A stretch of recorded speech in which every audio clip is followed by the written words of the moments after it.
Here we have the ball racks. These are what help keep the bottom of the screens cleaned out.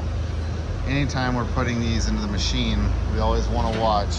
Some of these have an arrow on the side showing the direction, and that direction coordinates with this slope, and then there's a bit of a ridge on the back side.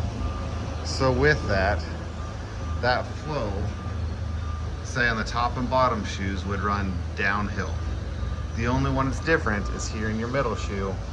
That flow arrow is going to run at you because the product is running back downhill this direction. So anytime we're putting in ball racks or we're seeing an issue to where it looks like screens are maybe plugging up on one end, it's good to check and make sure that our ball racks are in the right direction. As well as for balls, you know, typically we're putting 3 or 4 per channel on either side of this dividing centerpiece for every channel on this ball rack. These balls we readily stock in Des Moines, but we want to make sure that they're staying a good uniform size. They're right around 1 inch when they're new.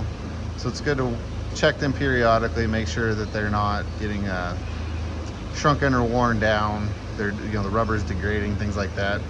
These can also be impregnated to where they're metal detectable through your QA programs.